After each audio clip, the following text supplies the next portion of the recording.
You just crossed over into the Logan Zone.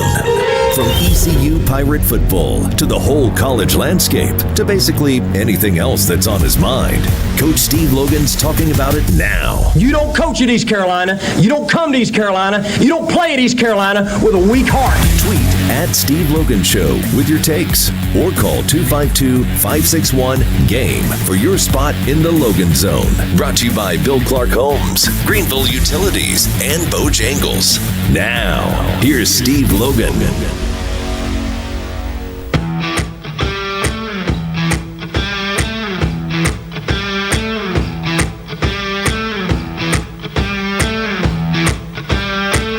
Welcome in, Logan Zone, Week 13 edition of the show. Hard to believe.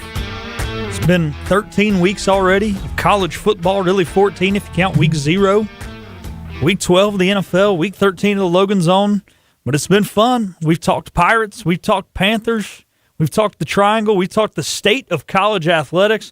We're going to talk some coaching philosophies today with Coach Logan.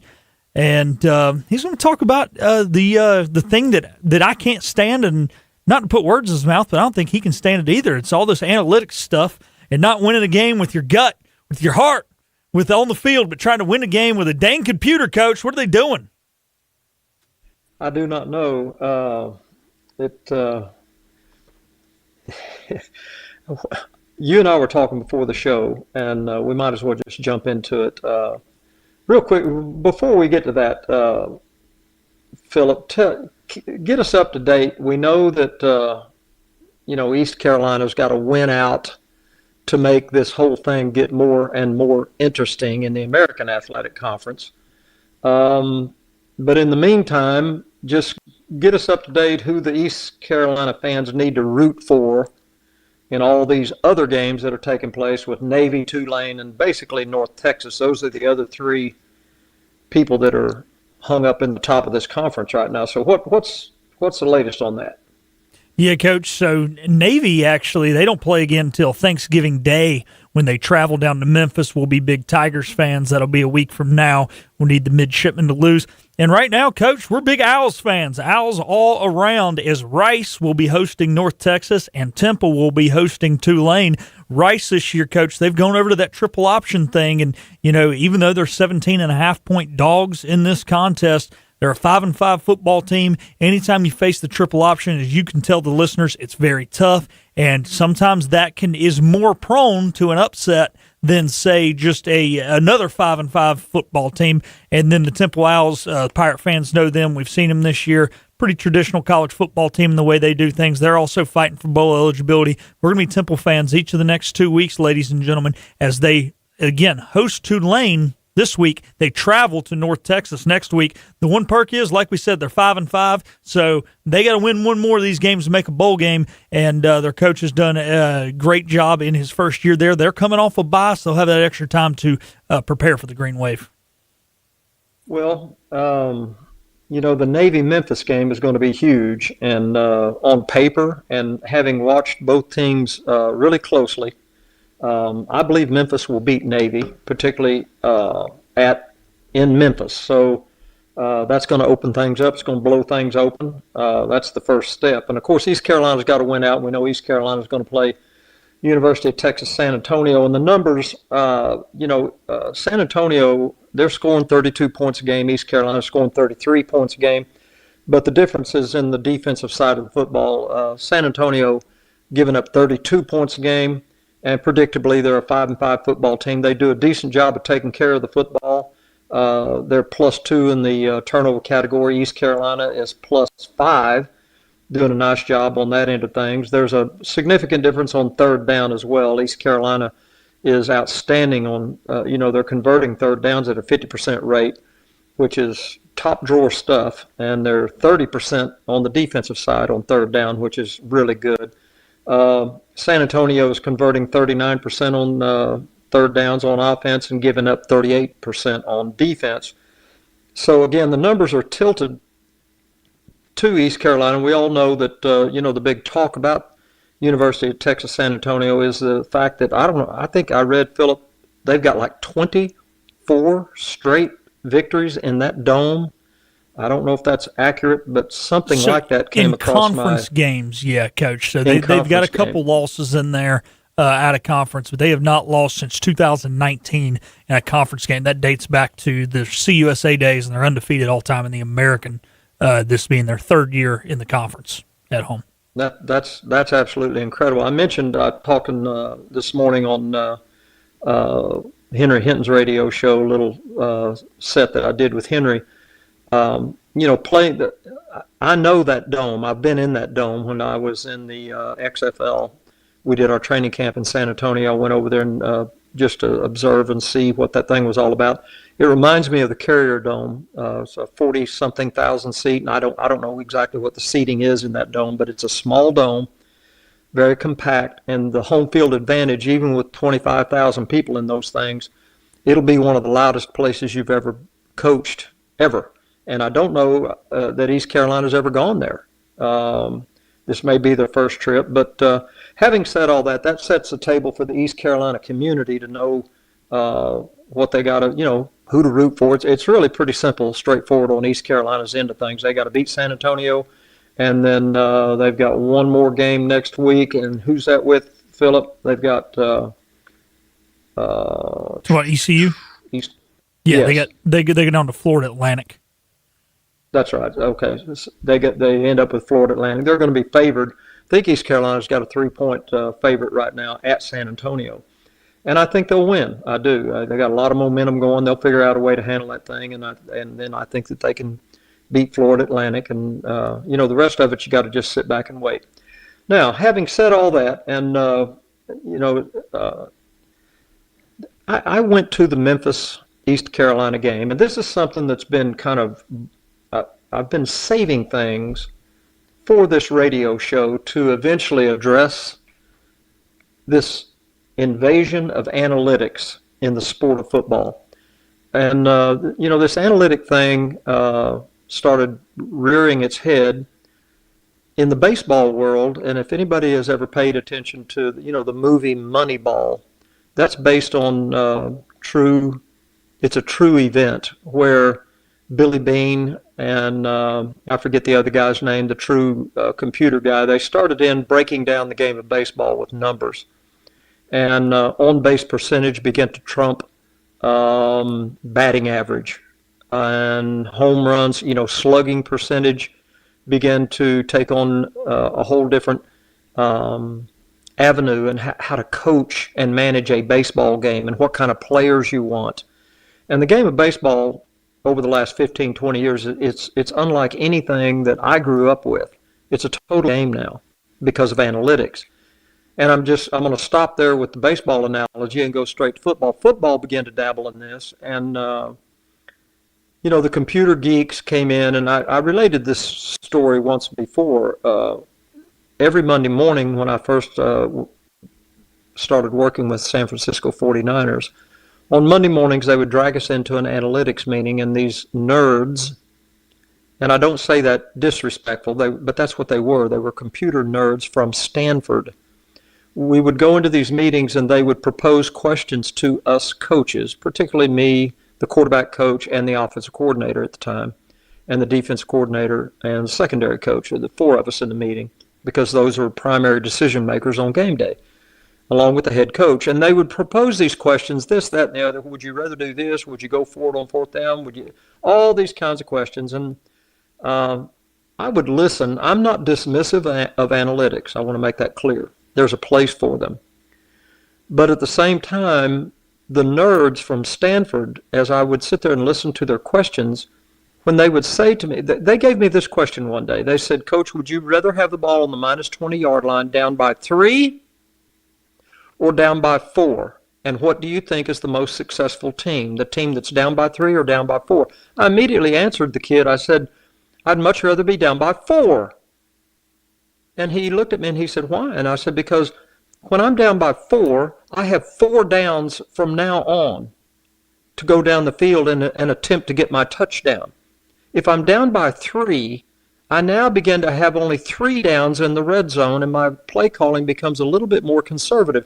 And I answered that instinctively from the gut from 40 years of calling football games. And I answered him in about 4.2 seconds. And he sat there and digested my answer, and he looked up from his computer and he said, well, you're exactly right. The team that's down by 4 is more successful. And I just throw that out as an example of what's going on behind the curtain with analytics and coaches. All right? And I want to know what the analytics suggest. I'm never going to let the analytics make my decision for me. I'm going to ingest the information, and then I'm going to have my experience, my knowledge, and my understanding of the context of the game I'm involved in make my decision for me. Now, having said all that, I've been collecting events this season, and I could have come on this show today with 50 of them. I'm just going to pick a couple, okay? And I'm going to try to paraphrase this for you. First up in the queue will be the head coach at South Florida, Alex Golesh. Now, right now, he's being considered for all kinds of SEC jobs. He's going to make $40 billion as a head football coach, okay? This year, at one point, it was against Memphis. They lost the game 34-31. In the third quarter of this football game, leading 24-17 in the third quarter, the head coach at South Florida turned down a 24-yard field goal attempt and instead went for a conversion on a 4th and 3. I want to reiterate, he was ahead 24-17 in the third quarter and went for it. Instead of a 24-yard field goal, he went for a 4th down and 3 and did not convert. That's a fireable offense because you have a chance. Now, everybody needs to pay attention to what I'm getting ready to say. 24-17 is a one-score football game. If you kick a field goal, it becomes a 2-score football game in your favor. The other team now needs 2 possessions to catch up with you. And to turn down certain points, leading 24-17 in the third quarter, exactly what happened, should have happened, and did happen, South Florida got beat by Memphis. Okay? On top of that, as Memphis marched toward the goal line inside the final 2 minutes, Golesh declined to use any timeouts to stop the clock. Here's another little, and I'm going to get to the East Carolina-Memphis game at the end of this little diatribe, okay? So everybody just kind of hang with me here. That head coach at South Florida personally put his team at risk and ended up losing the football game. Let's move on to Eli Drinkwitz, who's a really good football coach at the University of Memphis, Missouri, doing a great job there, and he's a hell of a football coach. All right? In the Vanderbilt game, Missouri had a 4th and goal at the Vanderbilt 2-yard line early in the third quarter. The score is 3-3. 4th and 2 early in the third quarter. They stopped you. Coach Drinkwitz, University of Missouri, went for the touchdown, did not make it. And, of course, the game goes on. And remember, this is early in the third quarter. There's no decision to be made early in the third quarter, in Steve Logan's opinion. Okay? Not only did Missouri get stuffed on 4th down, their quarterback broke his leg, that could happen on any football play. All right? The game ended, and Vandy eventually won 17-10. All right, now I know how that game ended. It ended with Missouri having the football, needing a touchdown. Instead of being down by 4, they were down by 7. And you can say, well, Logan, they needed a touchdown either way. But I'm just telling you that turning down points early in a football game is the height of irresponsibility for a head football coach. Let's move on to the Memphis game that I went to the other night. And I have people sitting around me at this football game, and they will testify that I'm telling you the truth. Situation number 1, East Carolina versus Memphis. East Carolina is ahead 7-0 midway through the first quarter. Memphis drives down, and it is 4th and goal midway through the first quarter. Memphis is behind 7-0. It's 4th and goal. Memphis comes out of the huddle and goes for it on 4th down. I said before the snap, This is a really bad decision. Memphis scored a touchdown. After they scored a touchdown, I said out loud, that was a really bad decision for Memphis. Why did I say that? Listen to me. It was midway through the first quarter. As a play caller for 40-something years, let me tell you how one of the things that influenced my play calling, influenced my behavior in the press box as a play caller, it was this: am I in a neutral football game or not? Well, what does that mean? A neutral football game is when the score is tied, or, much to our audience surprise, a neutral football game for a play caller is being up one score or down one score. It's a neutral football game. So, here's what I'm saying about Memphis's decision. The score was 7-0 East Carolina. You got a 4th down and goal. Kick the field goal. You've got 3.5 more quarters of football to play. Make sure you come away with points. Here's what I'm saying. Had Memphis kicked the field goal, you would have been in a neutral situation. All right? You'd have been in a neutral situation. Had East Carolina taken the kickoff after you made it 7-3, East Carolina goes and scores, all right? And let's say they get a field goal. Now it's 10-3. You get the football back. It's still a one-score football game. If Memphis did not score on that 4th down attempt, the score would have been 7-0 East Carolina, and East Carolina would have had the football. So let's make a normal assumption, and these are the assumptions that you should make as a head coach. East Carolina is going to get the football because I went for it on 4th down, didn't make it. Memphis is going to take that football, East Carolina is going to take that football, go down the field. They're either going to get a touchdown or a field goal. Let's say they go down and they kick a field goal or a touchdown. Either way, Memphis would have been down 2 scores now. 2 scores. If the score was 7-3, if Memphis had kicked the football and made it 7-3, it was going to be a one-possession game either way. The fact that Memphis did score, good for them. But the fact that they turned down the field goal, that's bad coaching. It's going to get worse. Here's situation number 2 that came up for Memphis. With 4 minutes left on the clock, roughly 4 minutes left on the clock, Memphis found themselves with a 4th down and 1 at the plus 16-yard line in a tie football game.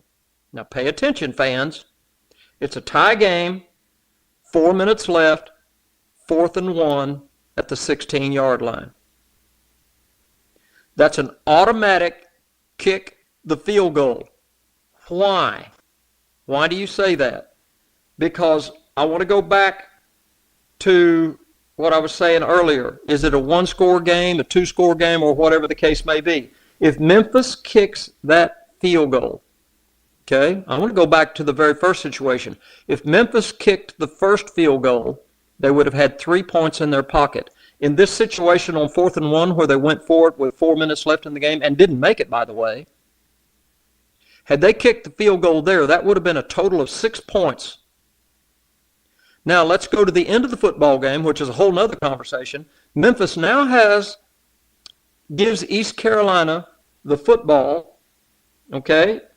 They kicked the field goal the second time Memphis did. Now East Carolina's got the football. They come out, and East Carolina, because of not kicking the field goal earlier in the first quarter, okay, and not converting on the 4th down with 4 minutes left in the game, had Memphis just behaved by the book, East Carolina would have had the football with 2 minutes left, needing a touchdown. Memphis would have been ahead by 6 points, not 3 points, 6 points.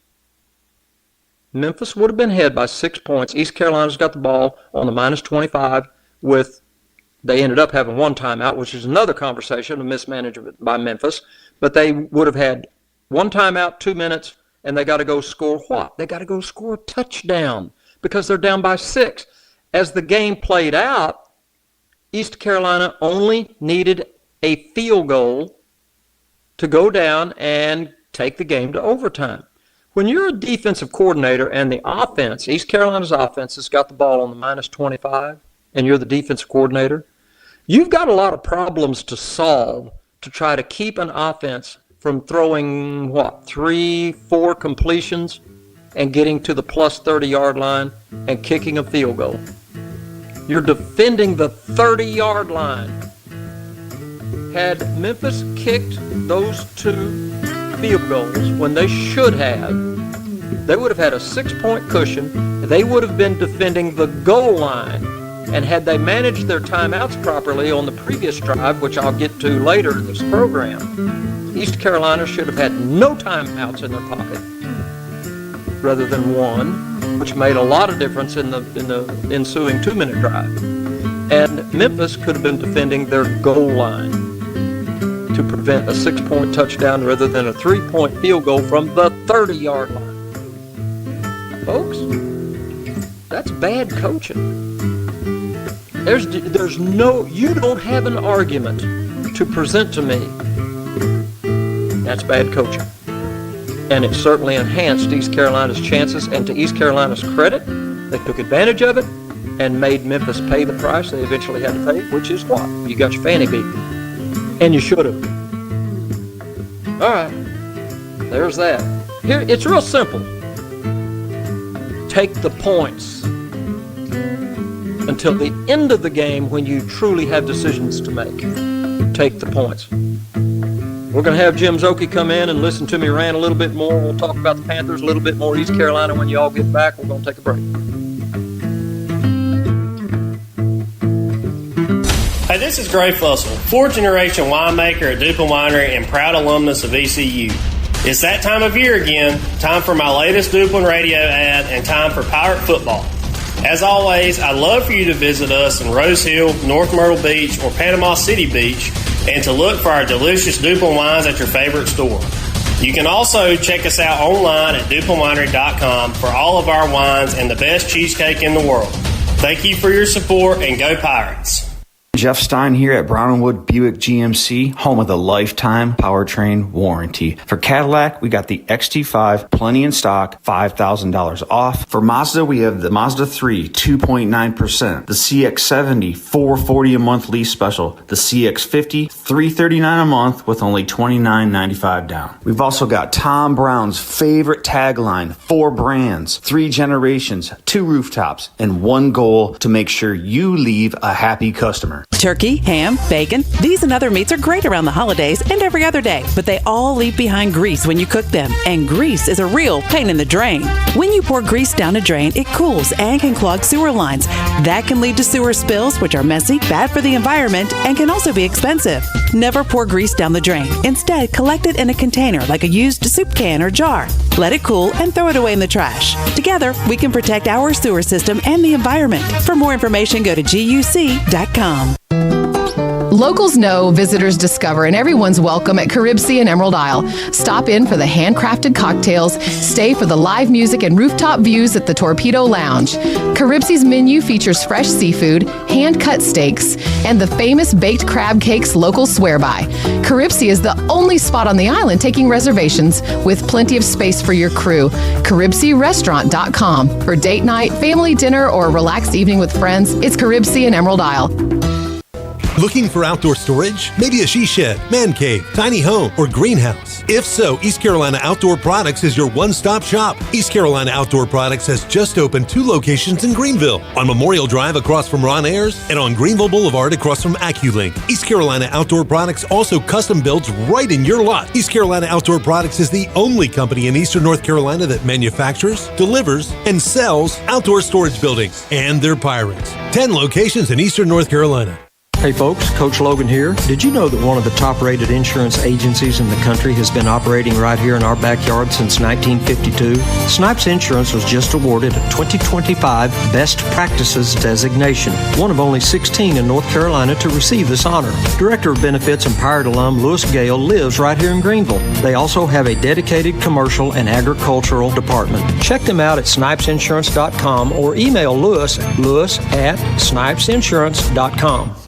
Daughtridge Gas and Oil has been your dependable propane supplier for 95 years. Their trained technicians can service and properly install all your propane and natural gas appliances. Plus, Daughtridge Gas and Oil is your backyard expert with fire pits, grills, smokers, and more, including quality outdoor furniture at their Greenville Patio and Hearth Shop at 1901 Charles Boulevard. Go by and see the knowledgeable staff at Daughtridge Gas and Oil for propane delivery or call 756-1345.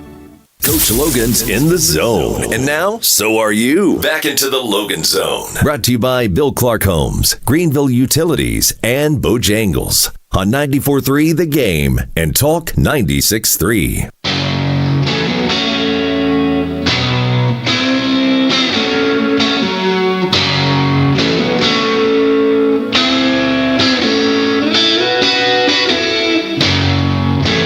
Welcome back into week 13 of the Logan Zone. We are about to visit with Jim Szoke, but before we do that, we want to thank one of our sponsors, Bill Clark Homes. Bill Clark Homes has been there for ECU, and they can continue to support year after year because Bill Clark Homes continues to build quality homes and neighborhoods in both the Greenville area and the Wilmington area. And whether it's Greenville or Wilmington, you can choose your school district with several homes under construction and available now in both markets. Eastern North Carolina's premier home builder, Bill Clark Homes, building family traditions. All right, now we're going to toss it back over to our hosts, Coach Logan and Jim Szoke. All right, back in the Logan Zone we go. Zoke, are you with us? Hey, Coach, how are you? I'm doing good, man. You had another double victory week, and I'm sure you had a great time calling the East Carolina game in particular. A lot of excitement and a lot of big plays. And, you've been watching, Jim, this program grow over the last 2 or 3 years. And just from your perspective, just give us some thoughts on, the growth and, just the behavior of the program as you've been calling, the play-by-play over the last 2 or 3 years, I guess. Yeah, 3 years now. So I think the first thing that stands out, obviously, is from the moment Blake Harrell took over as interim head coach, things have changed dramatically. I think he's 12-4 now as coach of the team, counting the bowl game. And so obviously went on that run last year, wins the bowl game, and then you wonder this year, as far as this season goes, I think we all had the biggest question was you bring a lot of the offense back, missing some big pieces like Rajay, obviously, but defensively you had so many new starters, it just was an unknown, like how this defense would play. But bringing in Josh Aldridge as defensive coordinator, and with the way the guys have played on defense, I think that's been probably the most, maybe not surprising thing, but most pleasant thing to see as far as not knowing how that was going to go with all the attrition from the defense the year before. They put together with top 15 defense and scoring to go with that offense. And then as this season has progressed, we've seen the running game, which looked like it might be a bit of a problem early in the year with NC State and some of those games, come around to the point where they're one of the better running teams in the nation now. So it's like they pass the ball, they run the ball, they play good defense, they're solid on special teams. So just really buttoned up. I love the innovation of what they do every week. I know you do too, as far as different things they'll try, moving players around to places they've never played before. And Mike Wright's obviously the biggest example of that that's out there, but even a guy like Josh Benton playing at that nickel spot who was a running back before. They just have a really good eye of figuring out where the pieces go with the whole roster. Well, I don't mean to put you on the spot here with a pop quiz or anything. Okay, literally me, was the defense put together in the portal or a mix of homegrown, high school? How did that all come about? They went heavy portal for the secondary. They brought in Rashid Reason, who's hurt right now. He's probably the best corner. They brought in Jordy Lowry from Western Carolina. Chance Graves came in from Richmond. Keith Crowell. So a lot of the secondary was brought back Teagan Wilk, obviously, at safety, who was at Houston after being here previously. So Jamali Riddle was like the only guy that was really of the main guys, the one that was still there. And then at the nickel spot, they brought in JoJo Jean from Rice. But they defensive line, a couple in there. Ryan Roseborough brought in. But there's a bunch of guys that were like here on that defensive front from last year. Ryan Craig and Sam Danker are back from last year. Zion Wilson, J.D. Lampley, Josiah Robinson. So kind of a mix. The linebackers, with Jackson Barker, Damian Wilson, D.J. Johnson. So kind of a 50-50 mix, but a heavy influx of transfer for the secondary.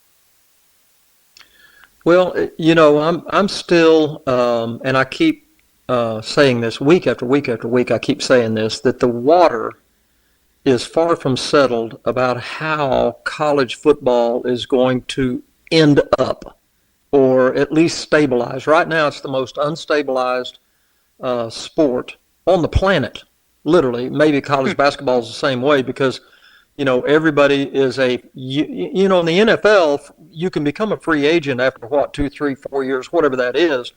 But this thing where at the collegiate level, everybody is a free agent every year, and the money is literally unlimited. We all know that the revenue share, was going to supposedly give everybody a salary cap, and very soon, everybody figured out that, you can share the revenue around the locker room at whatever percentage you want, but you can also go out and, Johnny Jones Ford can endorse the quarterback for $80 billion if he wants to, and so far nobody's found a way to cap that or manage it. And so, I'm just watching this whole thing to see, how, when, where it's going to begin to stabilize. And I don't see anything coming in the future. And the reason I'm babbling on about that, I came to the game the other night, and that might be the 8th or 9th time I've ever come to a live football in my life. And I was watching pre-game, and it was senior night, and I saw 27 seniors out on the football field for East Carolina pre-game. I've coached a long time, 30-something years, 35 years maybe at the collegiate level. I've never been around a football team. I was around one football team that had 21 seniors, I think, and that happened to be the 1991 East Carolina football team. It was Art Baker's leftovers. That he had done a nice job recruiting, and we found some places for most of those kids to play. But I saw all of those seniors out there, and I said to myself, that's got to be another product of bringing kids in for a final year or two, because and I know you don't homegrown 27 seniors. That doesn't work that way. So again, just give me a comment on that. Yeah, and a number of those seniors were brought in to do exactly what they're doing. You got some young players, is to stabilize the roster with some more veteran guys. Mike Wright's a great example of that, who's played, this is his third different school, and has been a great locker room addition to this team. But you bring him in knowing you've got him as 1 year, and he doesn't even come in as a starter. So he's a backup quarterback, and you play him as many places as you can. And then same with Peyton Mangrum, who makes that great catch at the end of the game last week. Is another guy that's in his last year of eligibility. He transferred from South Carolina. And these are, again, just pieces you have to pick about the future and develop some young guys, you hope, as a core. But then you have to kind of bring in veteran college players to stabilize that just know how to line up and play the correct way without having to be grown right out of the ground. So it's a weird mix. I don't know how coaches do it because it's transfer portal. It's still recruiting high school kids. It's re-recruiting the kids you have on your roster, trying to keep a Caton Hauser, try to keep these guys here as your core players. And junior college, all of that. There's just so many different angles to build a roster. And to your point, not only can they leave every year, they can leave within a year. You see a guy at a spring game, and then he's gone after the spring game to another school, or coming in after the spring game into the roster. Which was Rashid Reason, who came in as a corner after the spring game. So for GMs and coaches, it's a never-ending battle to keep these rosters together. Well, and I'm like you. I know that back before all of that started, I spent, like I say, 35-something years, maybe something like that, in college football, and we didn't have enough time to pay attention, much less. I don't see, and I know that you have your staffs now, and I know you got a general manager now, but at the same time, as a head coach, I just don't know. I got to believe every head coach out there, for instance, Blake Harrell or Dave Dorn at NC State, I got to believe that they have to have a final okay on every kid that's coming into the program. Well, you know that's true, and you're saying, well, you're recruiting from the time you wake up until the time you go to bed 365 days a year. It has to be that. And in the meantime, you'd like to have a good third down call ready to go for the game that's coming up on Saturday. And it's just amazing. It's amazing for me to even think about, because in the meantime, as a head coach, you're getting a phone call at 3 in the morning because Johnny got in a fight downtown at a bar and all this other monkey business. But it is truly amazing to me. And again, I'm watching because if I'm guessing you're going to have to get used to seeing fluctuations season to season, because if you're replacing that many guys on your roster, and for instance, you mentioned Caton Hauser. I turned to a friend of mine that I was at the game with, and I said to my friend, I said, you better get all the money in Greenville ready just to try to keep the quarterback in Greenville. He's got another year. And and I know that the routine now for, let's say, the University of Miami, that went out and found Cam Ward, and then they lose Cam Ward and they go and buy Carson Beck. And these big boy programs that need the quarterback to come in and finish off their roster, a guy like Caton Hauser, what is he worth now? And how do you keep him? And I guess I'm sounding gloomy, but I'm also realistic. Again, I'll just give me a comment on that. Yeah, I think you got to sell them on. I think every kid ticks a little differently. There are some, as you know, that will go to the highest bidder. They will just go to the one that's got the most money at a place they want to go play for a year. And then I think Caton Hauser really enjoys being here, and I think he's got good relationships here. And you kind of sell the fact, like homecoming was last week.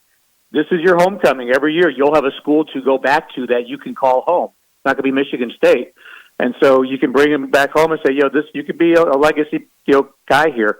And then also, we'll build an offense around you. There's going to be some guys, obviously Anthony Smith will graduate out. He's a recruiter. You've got that quarterback in place. Now you can add pieces that say, okay, now we can get you some good skill position and offensive line guys to go around you because they know you're here. And so we know we can build something around what you're doing here. And just being kind of the big man on campus, and you'll get a pay raise this year. Now, if some SEC school comes in with a big bag of money and go into their campus, that could speak to anybody. But that's the kind of decisions that have to be made. And more often than not, unfortunately, you see a group of 5 kids do that when that opportunity comes to go to the Power 4. But I think in this case, I think they've got a really good chance of keeping Caton Hauser here, because I do think he likes being here, and I think he appreciates the fact that this was where he kind of got to grow up after leaving Michigan State and play some good ball and have a chance to be a 3-year starter here. Well, all of that is applicable to the situation, and it's going to be really interesting because somebody asked me this morning about that young man, and was he an NFL quarterback? Well, from 30,000 feet, there's very little question in my mind. I think he's going to get into an NFL camp. Now, how he gets there, it could be anywhere from a free agent to a 4th-round draft pick to a first. I don't know, because next year will tell the tale, and it's just I don't know. I just have so many questions every week. I turn on the television, or like this last adventure, I actually went to a football game live, and I just came away again shaking my head at all of the unsettled issues on the collegiate football field, locker room management, roster management, and I'm kind of glad I missed it, to be to be honest with you. I just it's just a fascinating subject. I guess we could sit here and talk about it forever, but anyway, it was a big win for the Pirates. Real quickly, what have you, I've looked a little bit, I caught some USTA film, the San Antonio group, and, I know they've got the big issue about winning in the Dome always, which is legitimate. And but I just really, when you look at their football team and look at the way they play, I really feel like if East Carolina just goes and just takes care of business, then the heck with the 24-game winning streak. I'm not falling for that. I think East Carolina's just surely take care of the football and go win that football game. What do you think? Now, I agree, and I'm not taking away from their winning streak, but if you go look at the 24 wins, a lot of those names will not impress you of who they beat. And they did lose at Texas at home to Texas State this year earlier in the season. I know it's a non-conference game, and the record right now is conference, but it's an impressive number, no doubt, under Jeff Traylor. Overall, they're 32-4 in that Dome, and there is a noise advantage. But Coach, you've been in tough places. I mean, go into the Big House in Michigan, you got 100,000 fans, or Ohio State, or Between the Hedges. I mean, pick one. There's so many very intimidating legacy places. This school's only been playing football for 15 years. So yeah, it's loud because the Dome holds the noise, but a lot of places are loud. I think where they are, they're really good on offense, and I think they're pretty middling on defense. So they score 32, but they give up 30. So I don't think their defense is great. Owen McCown, real accurate thrower of the football. He had a game against Tulane where he was 31 out of 33. But as you can imagine, it's a lot of shorter passes. So as long as you keep all that in front of you, I think you can live with a lot of that. Just don't give up the big run plays like last week. Number 5 Sutton had the 84-yard run or whatever it was for a touchdown for Memphis. Just stay away from the big plays. And their one kind of signature win, if you will, for UTSA is they did beat Tulane in the Dome. But in that game, and to their credit, they had 4 takeaways. So it took 4 takeaways and Tulane missing a 23-yard field goal. It wasn't a close game, but all those things added up to why they got the win. I think if you take care of the football, don't give them extra possessions, just kind of like to your point, take care of business, play good Pirates football. The Pirates are the better team, and it shouldn't matter where the venue is. That's exactly how I feel. And I watched that Tulane San Antonio football game, and Tulane just played as badly as they could possibly play the football game, and they deservedly got beat, and credit to San Antonio for doing it when they were handed the opportunity. So, okay, let's shift gears now. I want everybody to know I'm watching the Panther game last week, and I'm watching Bryce Young throw for 4 billion yards, and I texted Zoki at the end of the game, and I said, as soon as you figure out the Panthers, I want you to give me a call. I will leave my phone on. And I never heard anything from you, Zoke. So obviously you don't have them figured out yet. No, you saw my text response. I said, I'll call you in January when it's over because I don't know week to week. And that's probably the crux of the thing. Now, first of all, I'm not going to complain about a Panthers team that is 6-5 because they went 5-12 last year and 2 wins the year before. Right. So the fact that we're chopping up a 6-5 team with 6 games ago, we're usually talking about who they're going to take in the draft next year. But if they can figure out the consistency thing, like the week against the Saints, they'll have something there. So in individual games this year now, thanks to this past week, you've had Bryce Young throw for 448 yards. You've had a pair of weeks where Rico Dowdle ran for over 200 yards. And you had a week where the defense pitched a shutout in an NFL game, which doesn't happen very often against the first time they played Atlanta. So all those things are true. So you've connected all the things you want on offense, run, pass, great defense, and you can't obviously take away everything from a team in one given week, but you do have to be more consistent or closer to good than bad in those categories. So if they can figure out a way of putting that together on a regular basis, they've got something. And as it turns out, they're a half a game out of first place to Tampa Bay in the NFC South right now. I mean, I'm still kind of heartbroken over the performance of 2 weeks ago against the Saints. I was literally counting on the Panthers winning that football game, and if and buts, right? But if they win that football game and then they win the one like they did this last week, I mean, they would be on top of the NFC South, which is incredible. With like what you're talking about, the inconsistency. Even with all of that, they're just a half a game out now. In the meantime, here comes what I call big boy football. And, I said that about the Packers, too, and they went up there and beat the Packers, but there's some big boy football coming down the pike. They got to fly to San Francisco. And when I was with Tampa, we did that twice. And we actually beat San Francisco, making that trip, east to west. It's difficult. It's really difficult for a myriad of reasons, not the least of which is that San Francisco's a really good football team. But that's a tough trip to make. They got to go to San Francisco. Then the L.A. Rams, who, they're really rejuvenated, and, Matt Stafford's playing some of the best football in the NFL. They got those two games back to back, and it's just going to be interesting to see if they can just hold it together and not get, blown apart and have to reorganize after 2 weeks of that. It's going to be interesting. No, you're right. And then they get the bye week, and then they're at New Orleans after that, get a chance at redemption at New Orleans. I appreciate your comment, too, about how the first thing that comes to your mind is the New Orleans loss. I don't think there's a coach I've ever talked to, coach and GM I've ever talked to, who won't name the losses before they talk about the wins. It's like the losses always hit harder than the wins make you happy, because I've heard Blake Harrell, paraphrasing a question to him, like, paraphrasing, how's the season gone so far? And he'll name off NC State, BYU, Tulane. It's the ones that got away. Right. Like, you expect to win, and you can't win them all in most cases, but those do hit harder, don't they, though, more than the victories that make you feel good. Well, I've quoted Bill Walsh a million times on that issue, Jim, and his famous quote is that losing is a negative and winning is a zero. So do the math on that, and eventually that's why Coach Walsh hung up his whistle, and I've got two very close friends that are still actively coaching college football right now, two very close friends, and I talk to them every week.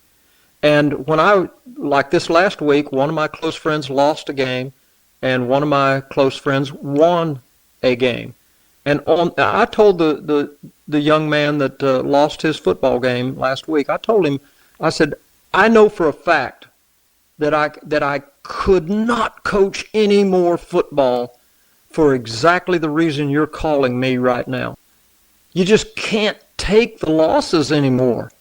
And the wins don't make you feel as good as the losses make you feel bad. It just doesn't balance out. The coach, my good friend that won a football game this last weekend, I was on the phone with him, and he said, Steve, you should have seen this third down we had. We screwed it up, and we won the game, but, and that's, I've said this before, coaching football is a bad drug.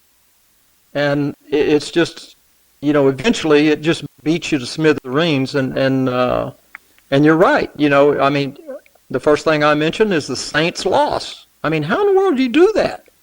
And it's almost like, okay, well, we came back and threw for 448 yards and beat a good football team, and well, yeah, I know, but and now that you've got your ear tuned to that, just listen to how many times a coach will always talk to you in those terms. It is, and it drives them. It drives them nuts. And I tell you, and so much of it is out of your control. The former Panthers general manager, I would do an interview with him every week, and it was they had lost a couple in a row, and he looked really like when I came out to talk to him at the practice field during the week for the interview, like he just like his dog had died. And I said, "Are you okay?" And he said, "Yeah, it's just when you lose, you feel like you're letting down the city." 2 states, the players you brought in, like all that stuff. Like you just wear it, it hangs on you, because as much as the fans want to win and they take it hard too, these guys, it's what they do, and they're all well compensated at the pro level. But it's it's a lot of pressure that comes with that. It's not an easy existence. I'll put it that way. Well, I can testify to it. I lived it for too many years, but anyway. Zoke, I appreciate you coming in and giving us a double barrel of it. I hope you go get 2 more victories this week, and we'll try to holler at you later on down the road, okay? Sounds good, Coach. Thank you. Thank you. Jim Zoke, play-by-play for the Pirates, color commentary for the Panthers. Pretty great life. I'm kind of jealous of Zoke, to be honest with you. All right. Philip, where are we headed? We got a small segment coming back, but we will take a call starting right now for the rest of the show, 252-561-4263, or you can hit me on Twitter at Steve Logan Show with a question, and feel free to join in. Love to talk to the folks. We'll be right back after this break. Have you been to Jaggers on Memorial Drive yet? I'm a regular at Jaggers, and let me tell you, if you want fresh, not frozen, you need to come to Jaggers. Burgers, chicken sandwiches, all sorts of salads, and the shoestring fries. Oh, I love those shoestring fries.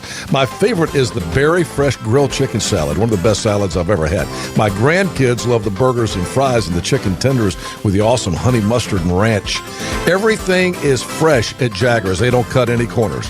Jaggers on Memorial Drive in Greenville. Also now open in Fayetteville. So you call your virtual insurance company to ask a simple question about your policy, but now you're on hold listening to this music while you wait and wait. Auto Owners works with local independent agents who tailor coverage to meet your needs and pick up the phone when you call, because you shouldn't be on hold so long that you memorize the music. That's simple human sense. Call Weatherly Insurance Agency at 756-9900 or online at weatherlyinsurance.com.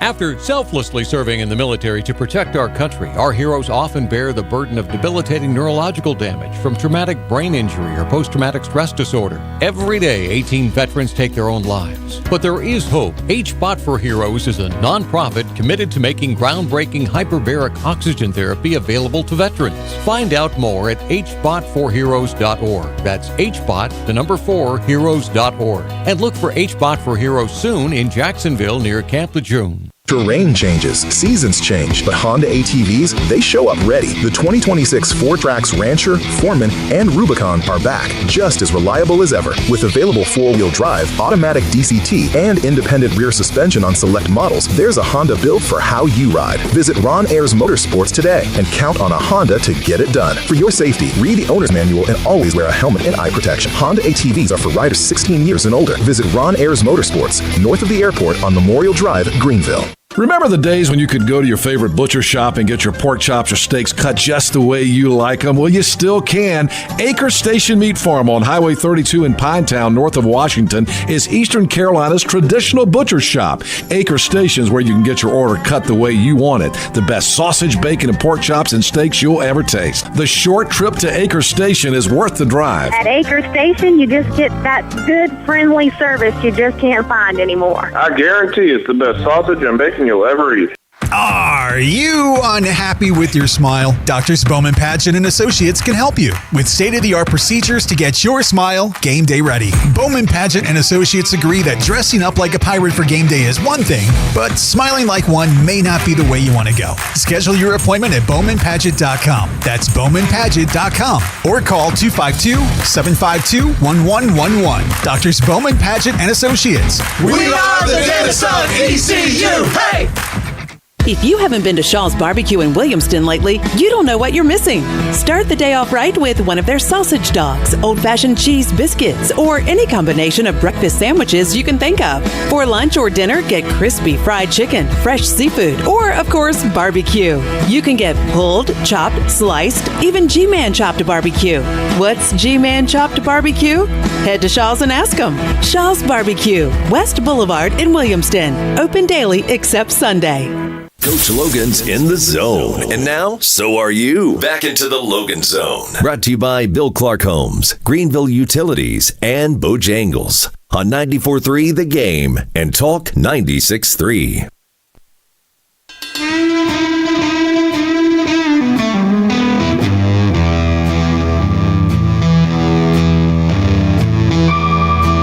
Welcome back into the Logan Zone here as we wrap up hour one of week 13 of the Logan Zone. And now we only got a couple minutes left here in this hour, so we're going to go ahead and toss it over to Coach Logan as we have our first caller of the day, Dave, on the line.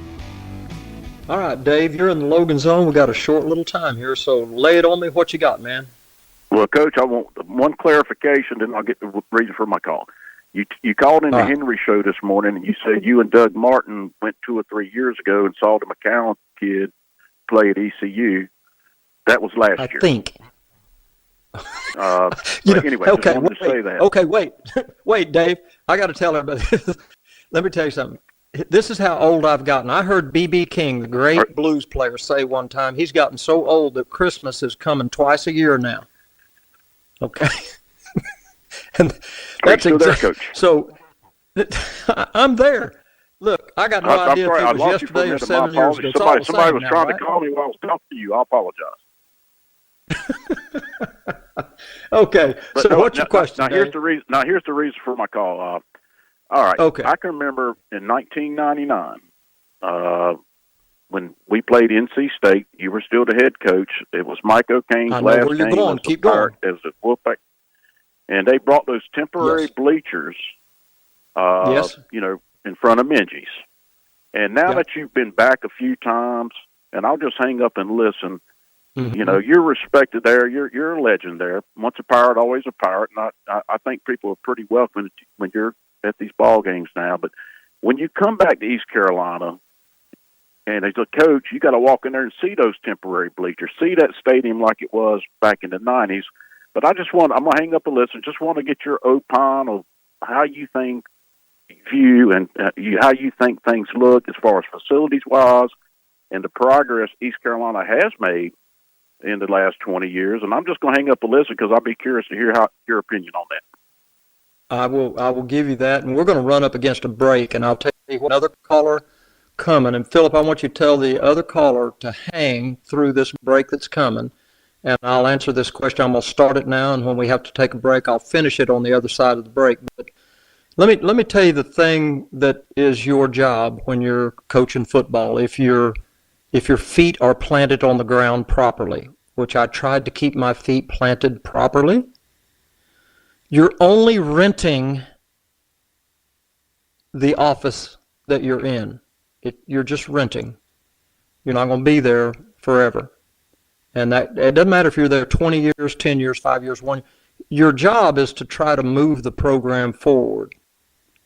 And hope, I know that you can go all the way back. Let's go back to where a lot of people can still relate to Art Baker. Art Baker moved the program forward. The wins and losses didn't really add up for Art, but he left a great core unit in place for Bill Lewis. Bill Lewis came in and rented the office for 3 years, surrounded himself with a bunch of assistant coaches that were not bad, and I think pretty good, to be honest with you. And we kind of hustled around there, added some recruits to it.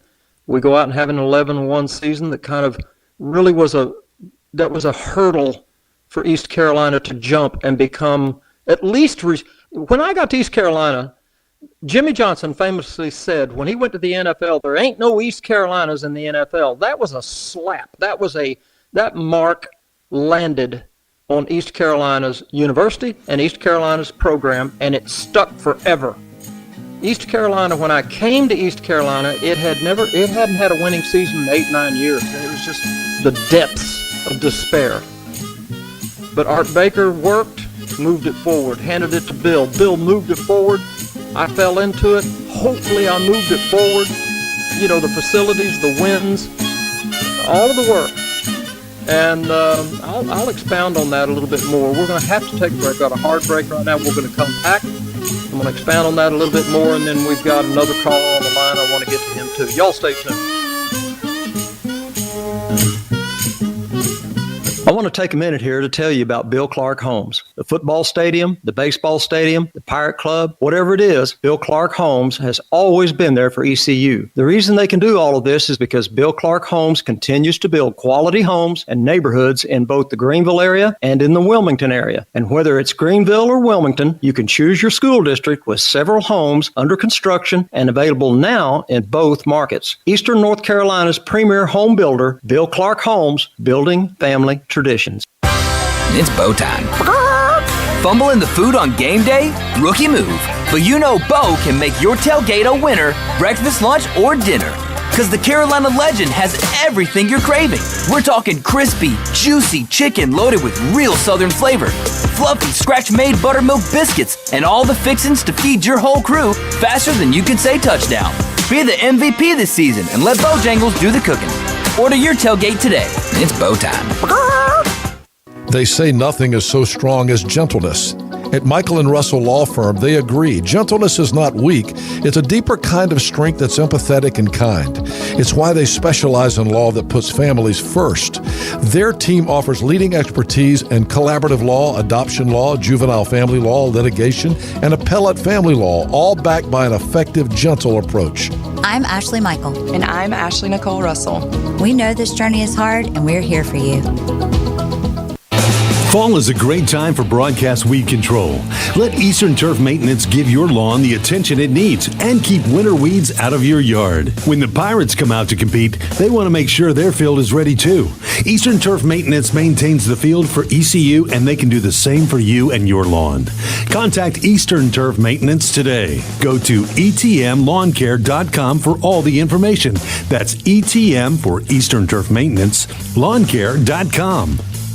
Anson Belt & Buckle offers a micro-adjustable, holeless belt, giving you the perfect fit every time. As an ECU alumni-owned business since 2009, Anson Belt is proud to be the official belt of East Carolina Athletics. Looking for a new belt for yourself or a special pirate? Visit AnsonBelt.com to see why over 30,000 customers have given their Anson Belt a 5-star review. With dozens of materials to choose from and thousands of possible combinations, you'll find the belt for every occasion, especially game day. At AnsonBelt.com. As fall approaches, two things come to mind: football and cooler weather. This is Rachel Davis with Advanced Mechanical Heating and Air. We wanted to thank you for the trust you have put in us this summer. Before you know it, cooler temperatures will arrive, signaling winter is on the way. Don't wait. Prepare now for colder temperatures by scheduling a tune-up. Give us a call today at 252-355-9191 or visit our website, advancedmechnc.com. Hallo, this is meine Auto. Und this is meine key. And there is only one place I trust with meine key. Meine key Car Care. They even offer financing options, so I can fix now and pay over time.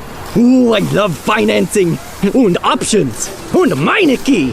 And American cheese. Remember, I only trust meine key with meine key. Your one-stop shop for total car care. At participating locations, subject to credit approval, minimum monthly payment required. See store for details. Meineke locations are independently owned and operated. This is WRHD, Farmville, Greenville. Powered by the Ritchie Law Firm Injury Lawyers. Ritchie Law is on top of it. Go to ritchielaw.com. That's ritchielaw.com.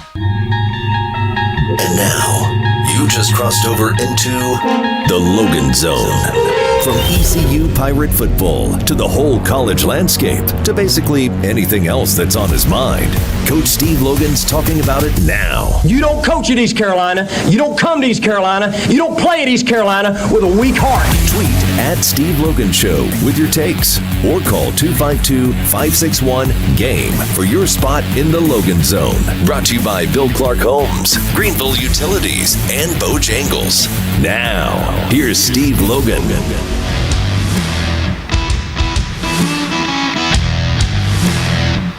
Welcome back into the Logan Zone. At Bojangles, football season is tailgate season, and again this year Bojangles is a proud partner of ECU Athletics to help celebrate Pirate football. No matter where you go on game day, pick up a Bojangles tailgate box with all the chicken fixins, buttermilk biscuits, and fresh brewed tea that hungry fans want. Remember this, Pirate Nation, when you want to step up your game day festivities, it's Bow time. Bruce, we do want you to keep holding there. Coach wants to, for the respect for Dave, that he kind of got hosed calling between a quick break. Coach is going to finish on Dave's comment, and then, Bruce, we will get to you here in a moment. So now we're going to toss it back over to Coach Logan as he continues to answer Dave's question. Take it away, Coach. All right. Yeah, Bruce, you be sure and hang on.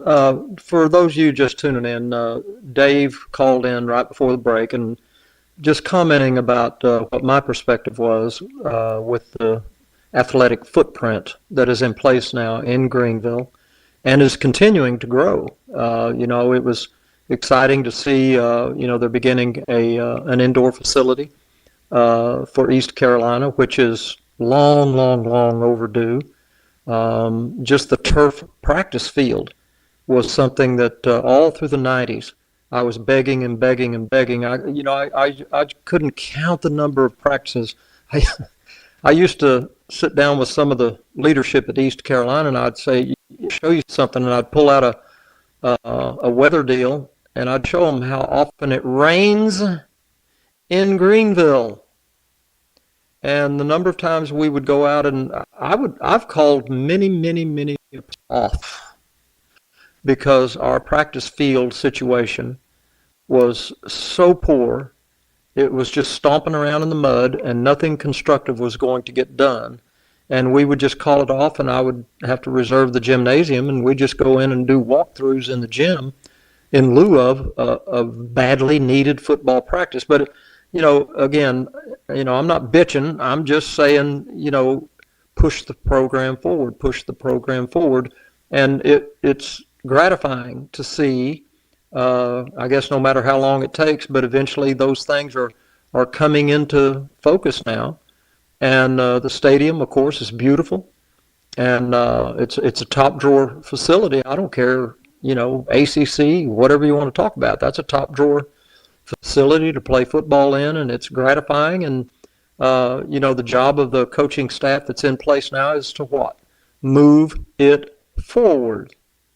Because there's really never, and I've said this before, and I say this to my coaching friends, there's never an embrace. Okay, and I'm being harsh here. But you're on a 6.5-day contract with the fan base, and you just keep winning, and everybody's happy, and they're all for you. And you go out there and screw up one of those games, and it doesn't take long. People start pulling the ripcord and bailing out. It's a delicate operation, but move them forward. That's your job. And right now, the program is showing a great heartbeat. And that's a positive, that's a plus. And, again, back to Coach Bill Walsh. There is an ebb and flow to life. There's an ebb and flow in every football game. When things are ebbing away from you, you've got one job. Hang on. When things are flowing your way, get all you can get. And those are very profound words and that's a profound way to look at your life journey. And it certainly applies to a football game, and it applies to the journey of a football program, whether it's Michigan, East Carolina, the University of Maine, or anything in between. It's a journey, and there will definitely be ebbs and flows. When things are ebbing away from you, you've got one job. Hang on. When things are flowing your way, get all you can get, man. Get all you can get. All right, enough of that. We're going to change gears. We got another caller hanging on the line. Bruce, that would be you. What's up? You're in the Logan Zone. And it certainly applies to a football game, and it applies to the journey of the football program. Okay, I think Bruce has his radio on. Bruce, turn your radio off. And he's... Hey, hold on. Yes, sir. Don't you worry. I sure will. Over. Get down. All right, it's over. Bruce, you're going to have to turn your radio off, or I'm going to have to run you after practice. I understand it's off, right? You can't hear me, okay. Right? All right. Now we can hear you. What's your question, man? All right. Look, Luke, number one, happy Thanksgiving and happy Merry Christmas and Happy New Year. But anyway, here we go. All right. What's your thoughts with this whole new college, all this stuff that's going on? How's that going to affect the NFL? How's it going to affect the NFL? Well, now that is a good question, and it's something that just thinking out loud. I will tell you this: if I were back in an NFL draft room, and let me just paint a picture. And Bruce, I appreciate the call. I'm going to answer, kind of get in depth here for you. When I have been in an NFL draft room, everything, and I mean every single thing that a young man has on film, and every single thing that the Tampa Bay Buccaneers or the San Francisco 49ers have gleaned about your activity as a player off the field is documented. It's organized in your file, and when it comes time for the discussion about, what are we going to do with Johnny here and this, that, and the other, I can guarantee you this much. One of the things that's going to come up is, how many times did Johnny transfer? And on Johnny's defense, he's transferring to get playing time. But the thing that will weigh against Johnny is the fact that if he played a little bit at X university and then transferred and played a little bit at Y university and then transferred again to Z university and had one good year, that will not balance well in an NFL draft room. Let me tell you what's there's a million things that are valued, and I could go on about this forever because it's a hell of an education to sit in an NFL draft room. All right? Numbers of starts matters greatly in an NFL draft room. If Billy started 30 college football games and Johnny started 12, everything else is being equal, I can tell you right now, Billy is going to have a higher value than Johnny because there's a more consistent picture painted on a number of issues. I've talked about this before. Ability without durability is no ability at all. What does that mean? Well, Johnny started 33 football games, and the other guy over here only started 12. For whatever reasons, it doesn't matter. The raw numbers say that Johnny, starting 33 games, there's a consistency factor in there that points toward some toughness, not only mentally and physically, but to the durability issue that comes up invariably. The durability, I cannot express to you enough in an NFL draft room the durability issue. Okay, kids that have been hurt, you got to really make a strong to come out, and I'm going to point to. Let me tell you what I could not believe happened last year in the National Football League. I couldn't believe it when it happened. It was the drafting of Michael Penix from the University of Washington that had 3 ACL knee surgery. He had one great year. He's a talent, big-time talent. He had one great year at the University of Washington, took him to the national championship game and got beat. The Atlanta Falcons drafted him in the first round. I have a photographic memory of falling out of my chair when that happened. They had just signed Kirk Cousins in the meantime for $40 billion, and they drafted Michael Penix with 3 knee surgeries. Hold that thought. Ability without durability is no ability at all.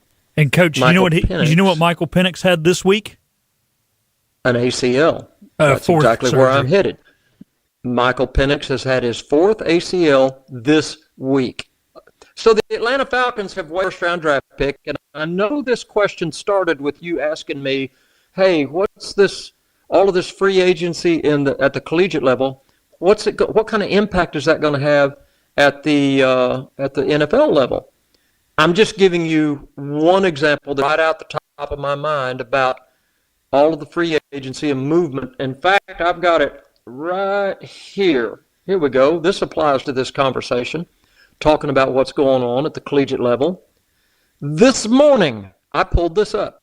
This morning, in the transfer portal, this morning, there are 799 NCAA football players active and looking for a spot to move. Now, a lot of that is Division II, understandable, but there's a whole bunch of them. In fact, I was talking to somebody just the other day, and every young man at every collegiate institution today, as we sit here, is a subcontractor. They're a subcontractor, and they're just looking for a better paycheck, and you can't blame them. So when you get to the NFL draft room in this new day and age, this is a conversation that's going to be very in-depth. Did he transfer? Can we justify his transfer? How many starts did this young man have? how durable is he? And so,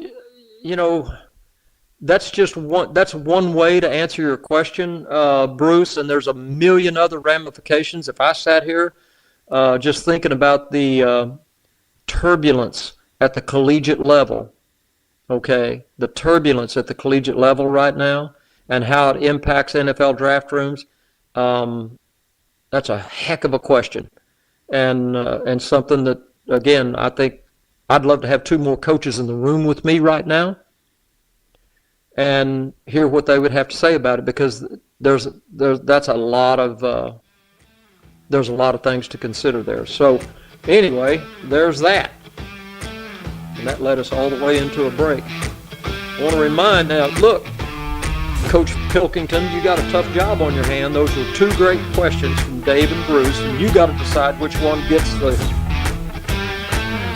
Bojangles. Uh-oh, you're putting it on me, Coach. No, it's you. You're the assistant head coach until I fire you, which could be at any minute. Okay? And I've delegated responsibility, but those were two great questions. And we're going to take a break. I'd love to entertain another question, so get on the phone and call me, 252-561-4263, or hit me on Twitter, @SteveLoganShow. We're going to take a break. We'll be right back.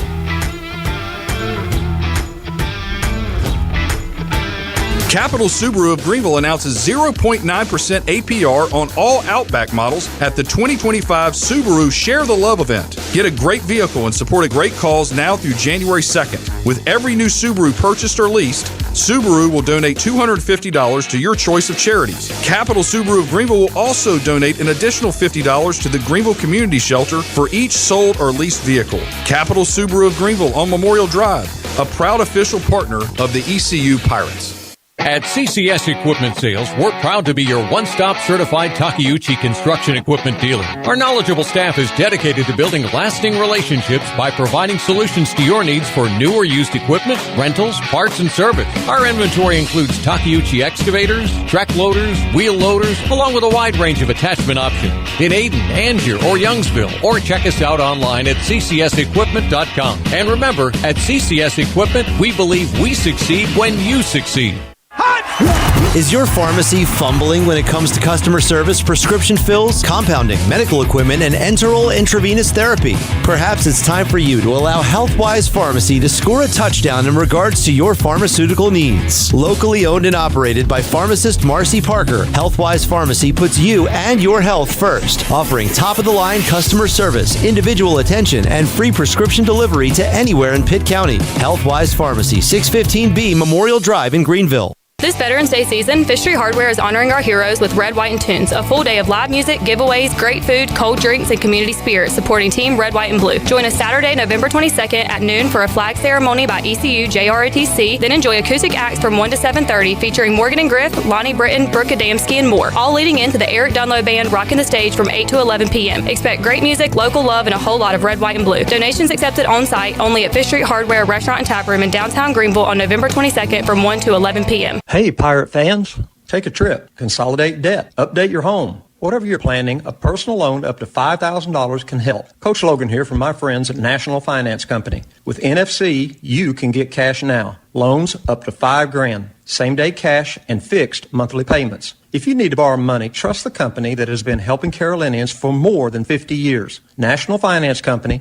Apply at any of their 24 North Carolina locations or at nfcmoney.com. When making decisions on your insurance coverages to protect your most valuable assets, First State Insurance Advisors is here to help. When you choose First State, you are working with people you can trust right here in Eastern North Carolina. Clark Stallings and his team provide knowledgeable advice with excellent service. Whether you're protecting your family with life insurance, your home and auto with personal coverage, or your business with reliable commercial insurance, First State Insurance Advisors has you covered. We would be honored to become your trusted choice agency. Hey folks, Steve Logan here. Hot or cold, Wilson Roads Heating and Air Conditioning has been in the keeping you comfortable business since 1961 on Hooker Road in Greenville. Steve Rhodes, second generation, gives each customer a 100% satisfaction guarantee. Wilson Roads is an independent trained comfort specialist dealer specializing in new installations, home replacements, and service agreements on all makes and models. Go online at wilsonroads.com and finance up to 60 months on qualifying equipment. Hot or cold, get the job done right. Wilson Roads, you'll be comfortable in no time. Coach Logan's in the zone. And now, so are you. Back into the Logan Zone. Brought to you by Bill Clark Homes, Greenville Utilities, and Bojangles. On 94.3 The Game and Talk 96.3.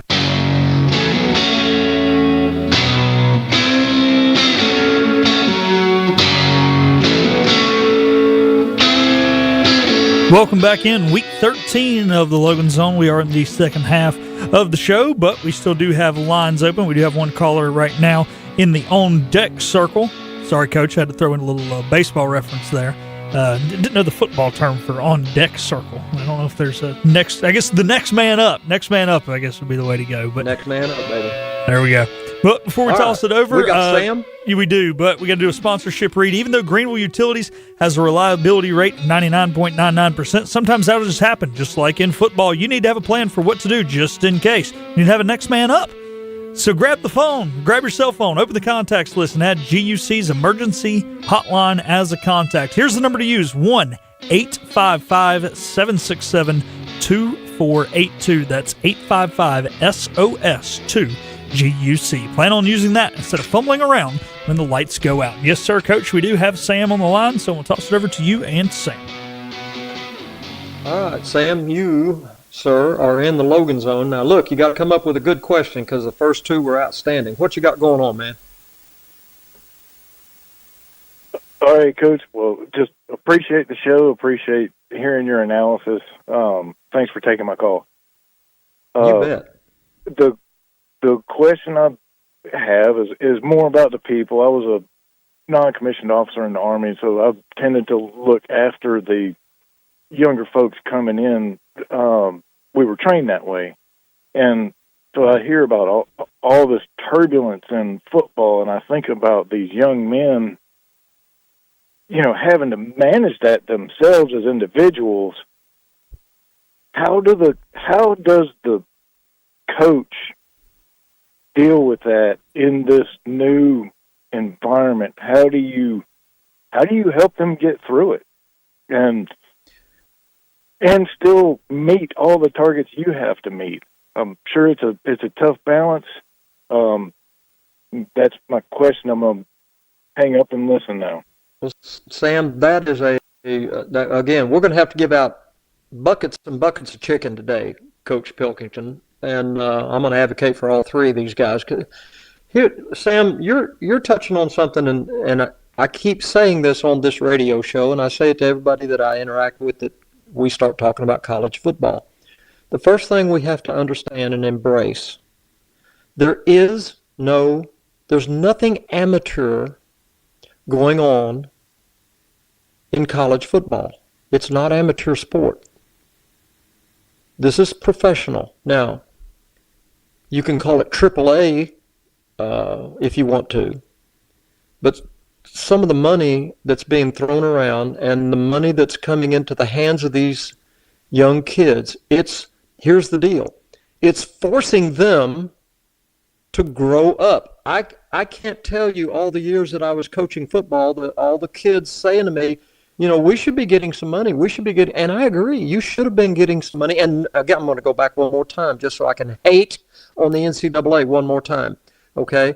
All those years, all the coaches and players, the NCAA should have been giving these kids a $20,000 a year stipend, whatever. It didn't even really matter. If they'd have given them a stipend, none of this would have happened. And it could have been manageable. But now that we've created a total free agency, a total Wild West capitalism, it has put these 18, 19-year-old kids in, guess what? Grow up, buddy. You're not a kid anymore. Now, a lot of these kids don't have much structure. They're coming in without a lot of structure around them, and they're going to get their hands on some money, and they will immediately get stupid, which is exactly what happens to a lot of NFL rookies that happen to be 21 years old or 22. Well, now we're shoving this back to where they're 18. And you ask me, how would Steve Logan deal with it? I can tell you right now, part of my journey is I worked professional football players for a total of 8 years. And so I can tell you, if I came back into the collegiate level right now, I can tell you exactly how I would deal with it. I would be much, much, much more impersonal with my players than I was before all this happened. For this reason, I'm going to give you a great story. Lane Kiffin right now is the hottest coaching guy on the planet, and so every press conference he has, they say, hey, Lane, are you going to go to Florida? Are you going to go to LSU? Where are you going, Lane? Where are you going? Well, he's 10-1 right now at Ole Miss. And so he said the other day, and this was really good on his part, he said, you know what? I went into my team room after our game on Saturday. We had a team meeting on Sunday. And rather than pretend this conversation isn't going on with my football team, I said to my football team, I said, after our game Saturday night, you guys went home after the game. I want you guys to be honest with me. How many of you, Saturday night, when you got home after the game, how many of you got a call from an agent or another school wanting to know if you were interested in transferring for some more money? Be honest. Lane Kiffin said almost every player in the room raised their hand. You know what Lane Kiffin said to them? My phone's ringing too. All right, ready, set, break. Now let's go to practice and get ready for the next game. So, and again, I mentioned this to, in fact, I mentioned it this morning on the radio spot I did with Henry Hinton. Once you accept that, exactly what Lane Kiffin described, which is what I've been screaming about since all of this Wild West thing started, it's pro football. Once you embrace it as a fan, which the fans have not embraced this yet, once you embrace this as an administrator, which the administrators have not embraced this yet, but once you embrace this fact that everybody's a free agent, it's liberating. It's liberating. I'll give you a kind of off-the-wall example about the liberation. Just this week, Sam, the WRAL investigative group in Raleigh put out a little deal that there were 31 speeding tickets given to the University of North Carolina football team over the last week. Well, first of all, somebody inside the Carolina building leaked that to WRAL because they hate Bill Belichick. There's a mole in there somewhere. That's first of all. I could go on for another 2 on that. But I'm going to get back to your question, okay? There are 30, if in the old days, if I had 31 football players get speeding tickets, I would get involved as the head coach and try to educate those knuckleheads. Hey, you're going to kill somebody, which some NFL player did just recently. You're going to kill somebody. So let's grow up, and I might bring in the chief of police, talk to him about speeding and blah, blah, blah, and waste a bunch of time trying to teach these idiots how to drive right. Do you think for one split second that Bill Belichick is going to talk to his football team about speeding? No. And neither would Steve Logan. I'd just tell him, I tell you what, I'd spend one split second in a team meeting. I'd say, hey guys, look at here. It's been reported that 31 of you knuckleheads got speeding tickets last week. Okay? I got news for you. Now that you're adults and you're getting paid, you got to take some of your money that I'm paying you and go pay the speeding ticket. And guess what else you don't know because you're too young to know? Your insurance is going to go up. And there goes some more of your money. That's how I would handle it. And if there was a DUI, in which a DUI would used to take up enormous amounts of my time as the head coach. I would spend 0 time on a DUI. I would decide if I wanted to play the kid next week or not, if I thought he could help me win. If I didn't think he could help me win, I might sit him on the bench and tell him to go work out his legal problems in the meantime. But it would be handled truly on a professional level. What can you do for me? What can you do for this program? And if you can't help, or if you're hurting the program, come Christmas, I'm going to cut you. I love you. Love for you to stay here. Enjoy coaching you. But like I say, I spent 8 years in an environment that was educational to me, how to handle it. It's what's the old saying? It's not personal. It's just business. And that's where these kids are nowadays. And so there's my little rant on that. But to answer your question, Sam, you know, well, it gets back before the kids in college were paid money to play football, before they were paid, your relationship with the player was transformational. Just like you said you were a non-commissioned officer, you were trying to transform your young men into becoming better people and better warriors to go defend our country. That was your job. It was transformational. When you enter into the monetary end of things on the football level, like I say, when I brought a freshman in to my program, I was trying to transform him into becoming a better person when he left, hopefully with a degree in his hands. The moment this pay-for-play thing started, it now is simply transactional. You're coming here, and I'm going to give you money. This is a transaction. Here's your money. Now go play. If you play really good, I'll give you some more money. If you don't play very good, I'm going to fire you. Coaching is a transactional journey. When I got hired as a coach, nobody was trying to transform me into being a better person. It was simply, hey, go win enough games and we'll pay you. You win a whole bunch of games, we'll pay you more. If you don't win enough games, we're going to fire you. That's transactional. This is where the game is now at the collegiate level. You can still attempt to be somewhat transformative as a collegiate coach.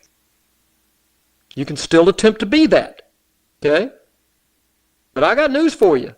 You better be a whole lot more transactional than you are transformational in dealing with the players in this environment, because they are going to leave you unless you pay them more or pay them what they think they're worth. Just like in the NFL. And like I say, once you embrace this idea, it's very liberating. And it sets you free to focus more of your energy on doing what? Winning the next football game, which is your job. That's where we are. And I'm sorry, Mr. 18-year-old, that's what you've walked into. This is what you've always wanted. You always wanted to get paid. You're getting paid now. And you got to grow up. Whew. Let's move on. Who we got next? We got somebody else in the Logan Zone here? Yeah, Phillip? we got Tim. Okay, Tim's on the line. What's up, Tim? Good evening, Coach Logan. Not necessarily a South Carolina fan, but, you know, I grew up in South Carolina, so I know how loyal their fan base is. But just wanted to get your take on them having the lead against Alabama and, most recently, Texas A&M, a 27-point lead and losing by 1 on the road, and just kind of get your take on that. And secondly, I've wondered what your recruiting philosophy would be if you were the newly hired coach at Virginia Tech, like James Franklin. Appreciate your insight. Enjoy your show, and I'm going to go ahead and hang up. Okay. That's a great question, Tim. You know, the South Carolina football program has always been a bit of a mystery to everybody. You know, culturally, way back in the day, Frank Howard got Clemson up and running, and they became the football dominant school in the state of South Carolina, and South Carolina University, even though it's University of, has never really been able to, jump over Clemson. And I know Clemson is in the ACC, and South Carolina's in the SEC, which don't even call and try to argue with me. The SEC is a way bigger problem to solve than the ACC. It just is. Okay, so don't even call me and start arguing with me about that. So, South Carolina inability to finish is the basis of your question. If we knew the answer to that, we could bottle it, sell it, and become multi-billionaires. Here's the Logan. I remember standing in front of a lot of football teams. At the junior college level, my first year as a junior college head coach, we were 2-7. And I had a nucleus of kids coming back for the second year, and I added some freshmen to that. And, there was a lot of roster management involved in junior college football because you turn over half your roster every year. Well, I brought the young kids in, and I had the older kids in place that kind of understood my culture. And I showed them a number of times where we could not finish my first year as a junior college head football coach. We couldn't finish the game. We were competitive. We couldn't finish the game. And all I knew to tell them, I could show them on film. I could show them how close we were from the previous year. And then the Loganism was just simply this: we can't do it until we do it. And I wish I had a magic pill, and I wish I had a magic formula. I wish I could bring in a power of positive thinking guy to the room. But that's all just smoke. Eventually, you just have to do it. And we've seen it in every sport: college, football, pro football, tennis, golf. We've seen that person or that program knock on the door and knock on the door and knock on the door. But I will tell you this. If South Carolina if they don't get stupid and flush the whole program down the tubes and get rid of Shane Beamer, who I think's done a good job. It's been real frustrating. I understand that. And I'm the first to tell you there is a time to get rid of a football coach. Okay? In this day and age, I would tell you that maybe South Carolina needs to write some bigger checks and get some better players in there. But the point I'm making is, if your program, South Carolina, if that program is banging on the door, you got Alabama, you got Texas A&M, you had Oklahoma, I believe, right down to the wire, but you're just not finishing. There's lots of reasons to write a bigger check, buy a little bit better roster, and stay with that culture that's there now. And eventually, if you're knocking on the door enough, eventually you'll get through the door. Eventually. That's the best I can tell you. The fact that and this is what I used to tell our players, the fact that we're knocking on the door consistently tells us that we're just this one play away. And eventually somebody's got to make the play. And once we kick the door down and get through that doorway, then we'll be presented with a whole new set of opportunities and problems, by the way, and problems. I had an athletic director one time. When are we going to get to the next level? And after I almost threw up, I said to him, we are certainly at the next level because people are bitching about how we win. That's the next level. And South Carolina may be just a nickel away from that right now. And I forget the second. Oh, you were talking about Virginia Tech? I'll hold that till after the break because that's a real interesting situation what's happening up at Virginia Tech with the hiring of James Franklin and the commitment of $300 million moving forward. Y'all stay tuned. Give me a call if you want to join in. 252-561-4263 or hit me at Steve Logan Show. At Steve Logan Show on Twitter. Turkey, ham, bacon. These and other meats are great around the holidays and every other day, but they all leave behind grease when you cook them, and grease is a real pain in the drain. When you pour grease down a drain, it cools and can clog sewer lines. That can lead to sewer spills, which are messy, bad for the environment, and can also be expensive. Never pour grease down the drain. Instead, collect it in a container like a used soup can or jar. Let it cool and throw it away in the trash. Together, we can protect our sewer system and the environment. For more information, go to guc.com. The best burgers around. Everyone loves a thick, juicy, and fresh burger. Tiebreakers does real burgers better than anybody. And don't forget about the cheese sticks, fresh salads, and more. So don't just go to any burger-themed restaurant chain. It's time to break the chain and eat local. Tiebreakers, burgers and sports at its best. Go Pirates! Arrgh! Your roof has seen its better days. During a really hard rain, you get a leak. Call a roofing contractor, and before they look at it, they say you need a new roof. Well, maybe you do, or maybe it can be repaired and last for a few more years. Whichever the case, Langley Roofing will give you an honest assessment. Whether it's commercial or residential, Langley Contracting will get the job done with their own employees. That's why you get a 25-year warranty. Easy number to remember, 252-214-ROOF. That's 214-ROOF. Langley Contracting, 214-ROOF.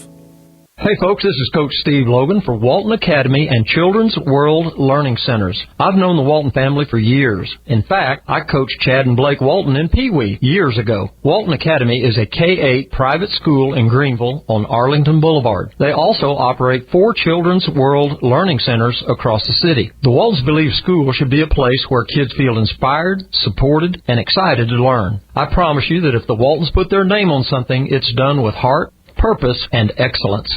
Medlin Chevrolet is your trusted Ayden dealership.